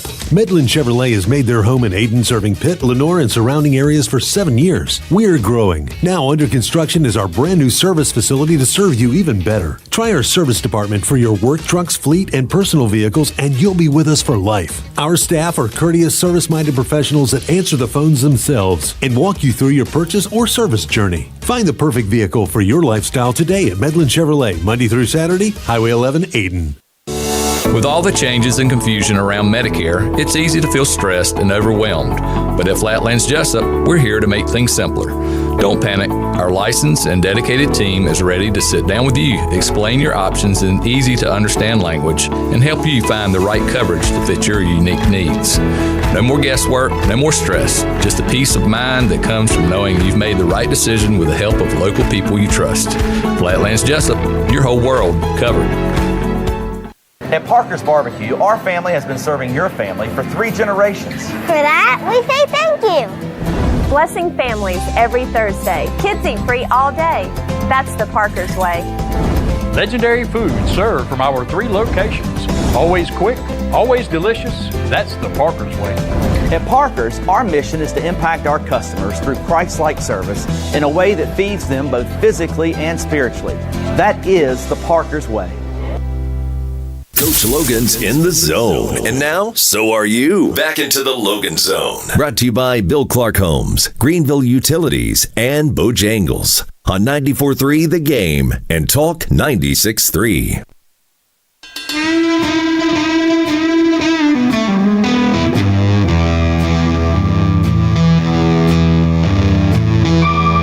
Welcome into the Logan Zone. Final drive of the Logan Zone here. Week 13 edition of the show. So, we got 11, 12 minutes left in the show. Now we're going to toss it back over to Coach. Bring us home, Coach. All righty. If you want to get in on the show, we've got an open line right now. And that would be 252-561-4263. The previous caller had a 2-part question, and I believe that was... who were we talking to? Was that Sam we were talking to? It was Tim. Tim, I lost my mind. Okay, Tim had a question, and he brought up something that I've got a stack of paper here about 40 feet deep of things that I always want to talk about on this show, and I rarely get to everything. But stumbled into, for those of you folks that, you wonder about hiring a football coach, there are what's called search firms now that athletic directors hire. And these search firms go out and To me, they kind of perform the obvious, and then they get money for it, which is ridiculous. But it's a way for the athletic director to kind of cover his fanny with his president of the university, because if this hire doesn't work, he can say, well, the search firm said hire Johnny over here, and that's what I did. So anyway, that's a whole other story. But anyway, I got to looking at some of the things that search firms, some of the bullet points that they put together to begin their search. And I kind of stumbled into this thing, and it's kind of interesting, but the question from Tim was about the James Franklin hiring at Virginia Tech and my thoughts on that. Well, this dovetails into, okay, what are we going to do about hiring a football coach? Well, one of the things that a search firm puts at the top of their bullet points when they begin their search is they're looking for a winner at multiple levels. So ideally, and again, the latest model, the guy that everybody is searching for now suddenly is Curt Cignetti. Curt Cignetti is a guy that went to Indiana, of all places, and is number 2 in the nation now, and has a record of 22-2 or something crazy, and has done a fabulous job. But with that in mind, a winner at multiple levels. Well, Curt Cignetti, he went through like Division II and then Division 1AA. He went over to Elon, which is right here in the state of North Carolina, took them to the playoffs, and that's hardly ever been done. But a winner at multiple levels. Well, a lot of people have forgotten James Franklin's first head coaching job was at where? Vanderbilt. This was before NIL. And James Franklin got Vanderbilt very, very, very competitive before NIL. And that transitioned him into the Penn State job. And, of course, what did he do at Penn State? I think James Franklin's record at Penn State is something like 130-30 over 10, 11 years, whatever. It's ridiculous. Great job. Just did an absolutely great job. Quote, never could win the big one, but he was always there knocking on the door, which, that kind of transitions back to one of the other callers talking about South Carolina not being able to finish or win the big one or whatever you want to call it. But eventually, things got so heated and pressure-packed at Penn State, they decided to let James Franklin go, which that's going to be very interesting to watch. But anyway, a winner at multiple levels. Well, James Franklin certainly qualifies on that bullet point. Then you get to a hands-on approach. Well, everything, I don't know James Franklin, never met him, but I've talked to people that have been around him, worked around him, and they say that, the number 2 bullet point that these search firms are trying to get a hold of a guy that has a hands-on approach. So what that kind of means, if you break that down, it kind of means they're not really looking for an executive head coach. What is an executive head coach? An executive head coach would be Mack Brown. Mack Brown hires his offensive coordinator, his defensive coordinator, and then just kind of does all the administrative stuff. Not necessarily a, quote, hands-on guy. To game day is what I'm talking about, relative to game day. All right? So a hands-on approach is, getting involved in Nick Saban.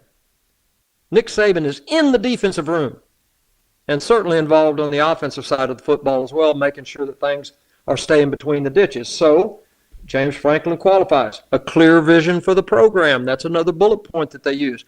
Well, James Franklin have a clear vision of what it's supposed to look like, coming from an ultra-successful run at Penn State. That's going to apply. Here's the big one. Everybody's searching for Cignetti. Everybody's searching for Lane Kiffin. Number 4, bullet point, if you're a search firm, you want to find somebody that has the ability to bring along key assistants and players. Players. Now, Lane Kiffin did it in the portal before everybody had really latched onto the portal. He not only latched onto it, but I've told stories about this too. You can give a kid money, that doesn't make him a good player. You got to give the right kid money. He's got to be a good player. Buy the good players. Well, Kiffin has done that. But what Curt Cignetti did, he brought with him a select group of players from James Madison to Indiana that played a key role in getting his program up and running in a hurry. Okay, hold that thought. Do you not think for 1 second Do you not think for 1 second James Franklin is going to go to Virginia Tech? The portal opens January this. Right now, James Franklin is in the football building at Virginia Tech, and you know what he's doing? He's looking at every individual player that's on the Virginia Tech roster right now, comparing them to Penn State football players. He knows that if he makes a phone call, they'll probably follow him from Happy Valley to Blacksburg. The ability to bring players. On top of Virginia Tech has committed $300 million to the new football coach and the program. We have a caller. This is a first. We got Bruce back on the line. Bruce has come back in for round 2. Okay, Bruce, what do you got, man? Yeah, I'm just curious. Extinguish everything we got in the future right at the moment. We built a brand new program. Exactly what do you think we got looking forward to bring into the program? Because actually, Lake Harold has done a damn job, and everybody is like breaking out some money, a little bit of money. We ain't got the kind of money that everybody is talking about, but do we have the ability to actually even play in this, whatever they call this world of football in college? Yes, Bruce, I'm going to answer your question, and I appreciate the call. Here's the thing for there's a couple of things going on, and I mentioned this maybe off the air. I have talked with a man that, believe me, is right in the middle. He just retired, but he was right in the very deep depths, very involved in college football as an administrator. And we were talking about the group of 5, and Bruce, I assume you're talking about East Carolina. He was talking about the group of 5. Basically, Greg Sankey is running college football from his commissioner post of the SEC, along with the commissioner from the Big Ten. They're running college football, and they're deciding daily how this thing's going. And they decided last year to go to a 12-team invite to the big tournament, and they're going to save that 12th spot for a group of 5, which is basically, if we're honest, it's the Mountain West or the American Athletic Conference. That's where the group of 5 entry is going to come from.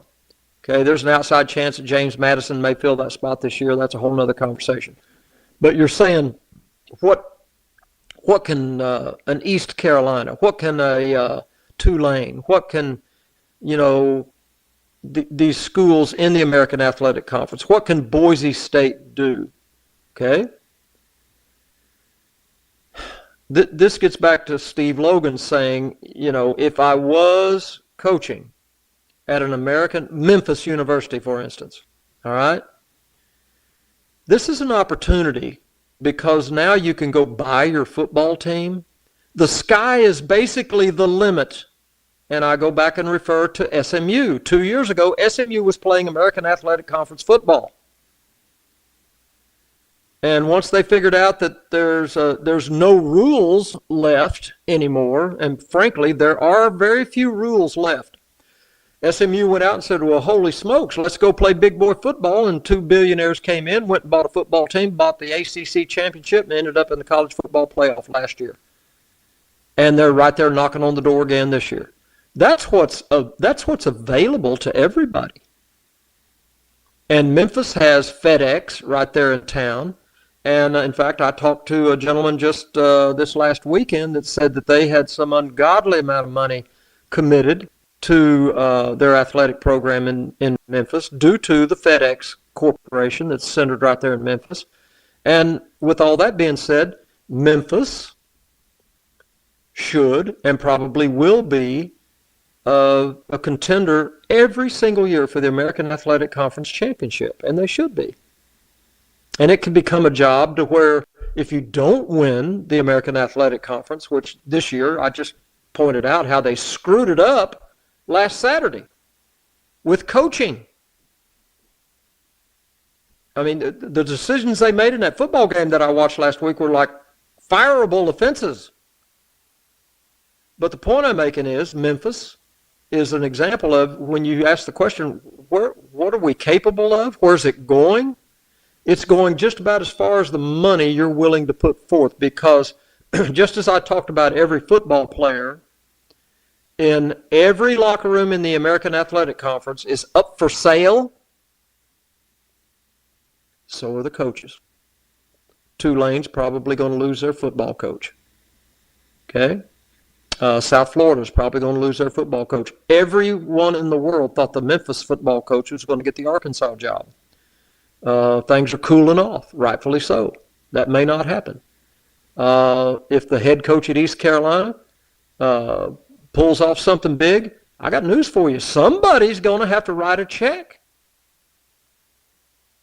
And this gets back to another conversation I had with an athletic director one time. And it got heated, really heated. And I've got a lot of scar tissue on this kind of stuff.